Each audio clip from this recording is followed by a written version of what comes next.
뉴스는 전달로만 끝나지 않습니다. 뉴스를 본 시청자의 생각이 더해질 때 비로소 완성되는데요. YTN을 향한 시청자의 목소리를 듣고 YTN이 답하는 시청자 톡톡 Y 시간입니다. 오늘은 어떤 의견이 들어왔을까요? 지금 바로 확인해 보시죠. 안녕하세요, 황지연입니다. 뉴스를 보다가 생겨난 궁금증, 오늘도 제가 풀어드리겠습니다. 그럼 시청자 톡톡 Y 첫 번째 보도부터 살펴볼까요? 지난해 2월 국립한글박물관의 화제 모습입니다. 증축 공사 과정에서 불이 나 정도의 한글 편지 등 소장 유물 8만 6천여 점 가운데 상당수가 다른 국립박물관으로 긴급 이송됐습니다. 지난해 3월에는 영남 지역 산불로 보물인 의성보훈사 가운루 등 국가유산 30여 점이 불에 탔습니다. 국가유산청은 박물관을 비롯한 전국의 주요 국가유산에 대한 안전진단과 함께 화재 대응 매뉴얼을 재점검하기로 했습니다. 최근 박물관에서 화재가 잇따라 발생하며 국가유산 관리 시스템 재점검이 시급하다는 사실을 알렸는데요. 화재 사례에 대한 제도적 대응 등을 전한 것도 좋지만 거기에 해외 화재 예방 시스템 현황까지 함께 소개했다면 우리나라 문화시설 관리 개선에 더 도움이 됐겠다는 시청자 의견이 있어 가지고 와봤습니다. 한 나라의 역사를 품고 있는 곳, 바로 박물관과 같은 문화시설입니다. 이러한 주요 문화시설들은 수많은 국가유산을 온전히 보존하기 위해 노력하고 있는데요. 그렇다면 해외의 경우 문화유산에 대한 관리 시스템은 어떤지 살펴볼게요. 지난 2019년 노트르담 대성당 화재 기억하시나요? 약 860여 년의 역사를 자랑하는 인류 문화유산이자 고딕 건축의 걸작으로 불리는 노트르담 대성당이 불에 타는 모습은 세계인들에게 충격을 줬습니다. 인명피해는 없었지만 지붕이 전소되고 첨탑마저 무너져 내렸다고 하는데요. 이 사건은 해외 각국의 유산관리 시스템에 경각심을 일깨웠습니다. 중국의 경우 세계 문화유산인 자금성의 화재 예방을 위해 화재 발생 시 55개 대응 시나리오와 방제 시설 등을 점검했는데요. 궁궐 곳곳에 300여 개의 방제 수단지가 구비돼 있고 방화벽을 비롯해 자체 발전기, 소화전 91개, 소화기 5,000개가 배치돼 있다고 합니다. 이탈리아에는 수많은 문화유산과 오래된 성당, 예술품과 유네스코 세계문화유산들이 있는데요. 이탈리아가 문화유산 강국으로 자리매김할 수 있었던 것은 국가적 차원에서 문화유산 보존을 위한 다양한 노력을 하고 있기 때문입니다. 이러한 노력의 일환으로 문화유산 보호 의무를 이탈리아 헌법에서 명시하고 있는데요. 바티칸을 비롯한 피렌체, 로마, 밀라노의 옛 문화유산이나 건축물 소방 담당자들은 목재가 많이 사용된 건물에 특히 더 신경을 쓴다고 합니다. 보건공사나 설비공사가 진행되는 곳에서는 공사 인부들이 퇴근한 뒤에 다시 자체 검사를 하는 등 화재를 막기 위해 노력하는데요. 이처럼 세계 각국에서는 화재로부터 문화유산을 지키기 위해 저마다의 방법으로 관리 감독을 하고 있는데요. 우리나라도 더 이상 화재로 잃는 문화유산이 없도록 다방면에서 관리를 철저히 해야겠네요. 다음으로 두 번째 시청자 궁금증은 무엇일지 보도 먼저 확인해 볼까요? 국세청이 자산 규모가 큰 서울과 경기도 소재 일부 수도권 대형 베이커리 카페에 대한 실태 조사에 들어갔습니다. 대형 베이커리 카페가 고액 자산가의 가업 상속 공제를 위한 편법 수단이 되고 있다는 의혹이 나오고 있다고 세무당국은 밝혔습니다. 이에 따라 국세청은 가업 상속 공제가 상속세 회피에 악용되고 있는지를 확인하기로 했습니다. 수도권의 대형 베이커리 카페를 대상으로 국세청이 상속세에 대한 실태 조사에 착수했다는 내용인데요.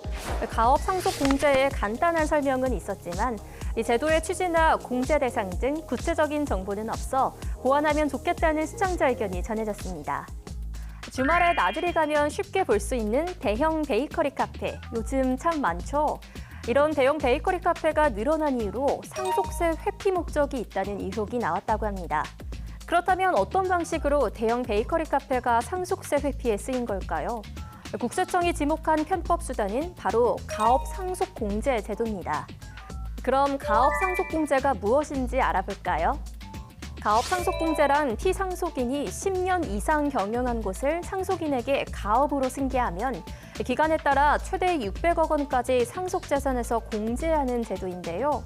상속 후 5년간 가업용 자산 처분 금지나 상속인 지분 유지 등의 요건을 채우면 수백억 원의 상속세를 아낄 수 있는 만큼 제도를 악용하려는 이들의 편법 절세 수단으로 오용될 수도 있다고 합니다. 그렇다면 이 제도의 취지는 무엇일까요? 기업들이 꼽는 최대 경영 리스크는 단연 세금이라고 하는데요. 가업 승계의 가장 큰 걸림돌로 세 부담을 지목했다고 해요. 우리나라 상속세율은 50%로 경제협력개발기구 회원국 가운데 일본의 55%에 이어 두 번째로 높습니다. 정부는 이러한 과도한 상속세 부담으로 가업을 포기하는 것을 막기 위해 가업 상속 공제 제도를 운영하고 있다고 합니다. 여기서 또 의문이 남는 한 가지, 가업 상속 공제를 받기 위해 왜 하필 대형 베이커리 카페가 늘어난 걸까요?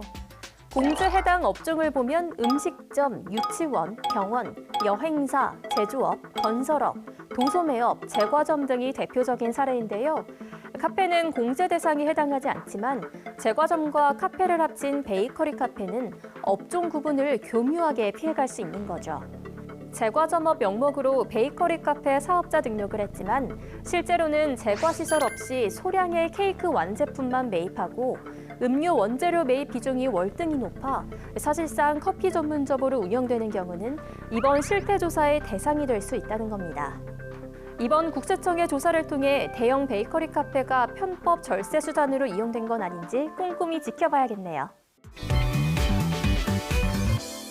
오늘 마지막 주제에 대한 시청자 의견 이어서 확인해 볼까요? 이재명 대통령이 첨가당을 과도하게 사용하는 기업에 부담금을 물리는 이른바 설탕세 도입 관련 기사를 SNS에 올렸습니다. 담배처럼 설탕에 부담금을 매겨 사용을 억제하는 정책에 대한 국민 생각을 물어본 겁니다. 과도한 당류 섭취가 비만과 당뇨병 등 건강을 위협할 수 있다는 우려가 커지면서 해외에선 이미 설탕세를 도입한 나라가 적지 않습니다. 지난 2023년 기준 120여 개 국가에 달합니다. 대통령이 이른바 설탕세와 관련해 SNS에 언급하며 이슈가 되고 있는 상황을 전했는데요. 해외에서는 이미 설탕세를 시행 중인 나라가 많다고 했는데 시행 중인 나라들의 실제 성과는 어떤지 덧붙였다면 좋겠다는 시청자 의견이 있어 가지고 와봤습니다. 설탕세는 비만과 당뇨 등 만성질환의 주범으로 꼽히는 설탕 소비를 줄이기 위해 관련 제품에 부담금을 매기는 제도를 말합니다. 세계보건기구도 설탕세를 포함한 재정 정책을 통해 당류 섭취를 줄일 필요가 있다고 권고해왔는데요. 2016년 세계보건기구가 세율 20%의 설탕세 도입을 권고한 이래 전 세계 120여 개국에서 시행 중이라고 합니다. 그렇다면 설탕세를 도입한 해외 국가들의 성과는 어떨까요? 가장 성공적인 사례로는 영국이 꼽힌다고 합니다.